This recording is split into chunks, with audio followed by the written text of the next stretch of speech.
This is NDTV.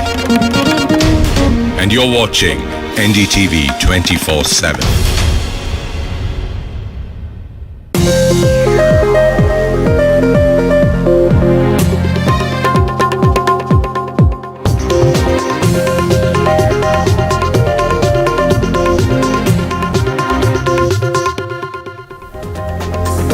Welcome back. Now, schools are reopening today across various states. Chhattisgarh, Punjab and Uttarakhand have decided to reopen certain classes. Chhattisgarh schools are set to reopen for students of class 10 and 12. Punjab schools are set to reopen for all classes. In Uttarakhand, schools are now reopening for 9 to 12th class. In fact, many activists and educational experts are demanding that schools reopen soonest in some form to allow children back in physical classes, as too much time has been lost. Children have not gone to school for 18 months now, and numerous studies have shown how the digital divide has caused a fault line in India's education system. It's not accessible to all, in fact, to a very small percentage of people. To talk more about this, we're joined by Praneeth Mungali, a trustee of Sanskriti Group of Schools, Kiranpreet Kaur Dhami, principal, Shri Guru Harkishan Public School, Hoshiarpur, Dr. Lancelot Pinto, consultant pulmonologist and epidemiologist, and Dr. Amrita Das, educationist and career consultant. I'd like to start with you, Ms. Dhami, if you could tell us what sort of steps are being taken. What has the reaction been among parents about the reopening of schools? Thanks, ma'am. Last year when we had started with the schools, but there was at once quite a bit surge in corona cases, so which led to again closure of the school. Let's hope that this time corona dies down. Actually, parents are quite apprehensive. Although the government has laid down a very strict protocol for COVID, but there are a number of discrepancies that we are facing. There is not much feasibility in that case. The problem lies with three areas. One is the vaccination. The government has told that the staff should be fully vaccinated. Any student who is above 18 should be vaccinated. But as such, there is not clarity on fully vaccinated being if the teacher has taken first dose, if it is applicable to second dose teachers only, or if it is okay if we have teachers with first dose. Second is, in vaccination, there is not much availability of the vaccines as such. The vaccine portal most of the times remains closed due to non-availability of vaccines. And I think government is taking steps into providing vaccine as soon as possible. There are other factors as well, wherein parents, they want that the schools should open only when the students have got vaccine. So that is an area of concern, and I think government may be taking care of that matter. All right, so challenges there, and you're saying many of the parents unhappy. Praneeth Mungali, your views on this? Gargi, I think the issue is nuanced over here because the ground reality in different cities are different, right from the availability of vaccines to the kind of protocols which can be implemented. So I think step one over here is recognizing that the near-term challenges which will persist with coming up with protocols, etc., are going to remain. But we are soon reaching the point of inflection where the opportunity cost of the long-term damages which we risk doing to the children are becoming more preponderant now. And it's not just the issues to do with the mental health or the academic learning, but these are issues of national interest and national security, because we are soon transitioning to a stage where we are moving to a knowledge-based economy, artificial intelligence, etc. So many things which peer groups like China, the US or UK, they are forging ahead. And we're already a year to a year and a half behind because of the digital divide. So it's not just the urban-rural divide, which is a factor which needs to be weighed in when we are discussing the continuum of risks of near-term challenges and long-term issues over here. But imagine a situation where for a year and a half, there are students in the West or in China, etc., who had access to education, and our students have not. And our students have been locked up at home. This worryingly means that in the future, we risk making fewer entrepreneurs because the risk-taking appetite of children in the long run goes down. The engineers, doctors, so many other skills which can only be acquired in person, they risk atrophying if children don't come back to school. So I think starting an active dialogue of having consensus, communication, giving comfort to the parents, at least we've started this in our case, and the response has been very favorable. The majority of the people recognize that the children must come back, that the schools will take all kinds of measures, not just what the government has mandated, but people will go over and above and beyond. And we are soon reaching the stage where it's not just the process of having the dialogue, but the process of actually inviting the students back for in-campus learning, looking at the experience of other countries, etc., is upon us now. Right, and the Delhi government has asked for feedback because they're actively considering this. Dr. Pinto, I know you support the restarting of schools, in some form. It can be in a staggered way. What would you say about the fears of parents and the fact that earlier when some of the states did open schools, there was, a spike in cases? Good morning, Gargi. I think it's extremely important to assuage the fears of parents, and I think we can do this from the available data from what we've learned from other countries, that what we've done throughout this pandemic, especially in India, is we've kept the kids away from school to protect the elders at home. That's pretty much what we've done. Because I think if there's one signal that we've almost consistently got from most countries across the world is that children are very safe. So these concerns that the children are at risk really need to be addressed in a scientific way with a lot of knowledge which is already out there. The second question is whether the children will bring back the infection home and thereby infect others at home, and the vulnerable people at home need to be concerned. I think this is a great opportunity in a way to therefore encourage vaccinating all those individuals in homes where there are children who are going to return to school.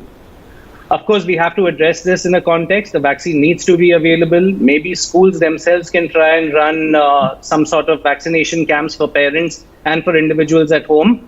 Right, because what Ms. Dhami was saying is concerning. She's saying that, they're not being able to access vaccines. Very often the portals aren't showing any vaccine availability, and some teachers have just one vaccine. So this is something all states need to prioritize, ensure that all the teachers, all the staff that's involved in schooling is completely vaccinated. No, I absolutely agree. So it's easy to just, make statements and say that do this and do that, but the ground reality has to match the guidelines that we are kind of propagating and the guidelines we're advising. So there has to be availability of vaccine. So it's easy to say that everyone in a school needs to be vaccinated for kids to come back, but we will have to figure out ways in which everybody can actually get those vaccines. This question of 1 dose versus 2 doses, I think 2 weeks after the first dose, you have adequate protection in terms of mortality. And I don't think, waiting for another 3 months or so before everyone has their 2 doses should be the priority. Also, there is a suggestion that we should shorten the duration of the 2 doses for individuals working in high-risk settings like we've done. We made exceptions for students going abroad for further studies, for people going for work abroad. I think those exceptions can also be made for individuals working in schools so that we can reopen schools as soon as possible. Right. Dr. Amrita Das, we know UNICEF and have all spoken out on this issue also and said the priority has to be to get children back to schools. Some of the ground that has been lost may never be recovered. Yes, that's a fact. First of all, let me say I'm delighted to be with all of you. Thank you, Gargi, for bringing me on. Excellent points have been made. What I have to say is that presently, where the lockdown has been lifted, with adequate protocols in place, schools are the safest places students can be in. Wherever lockdown has been lifted, these students are all over the city. They're in cinema houses, playgrounds, malls, where COVID protocols are not maintained. They are at risk there. Parents don't have control over them. Teachers will have better control. So I emphasize that presently, where lockdown has been lifted with protocols in place, schools must open. Out of 28 states and 8 union territories, just about 12 have opened schools so far. Many more need to look into it with vaccination of all teachers. The issue of vaccination is very, very important.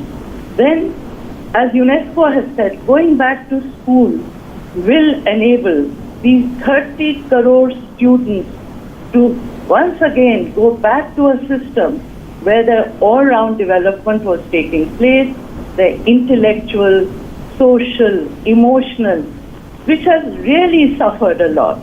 Students have had a tough time.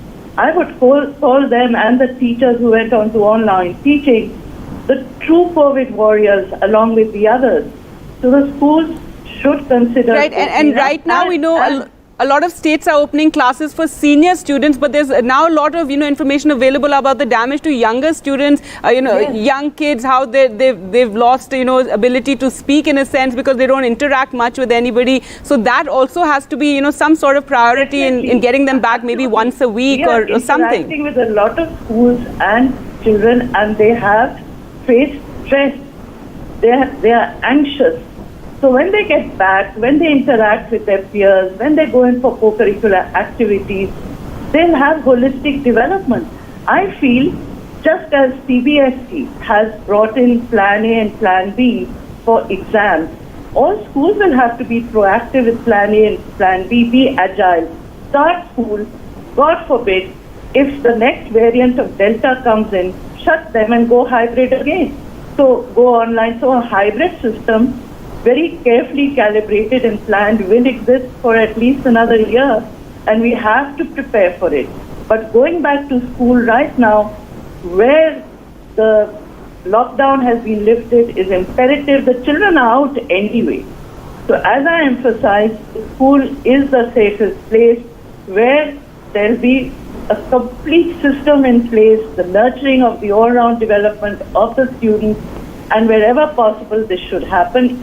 All classes coming alternate days, but all classes to open. Right, so there has to be some thinking out of the box. Dr. Pinto, what about parents who are saying, okay, let this vaccine that is being talked about, that vaccines for children may be available by September, let that happen, and then get students back in schools?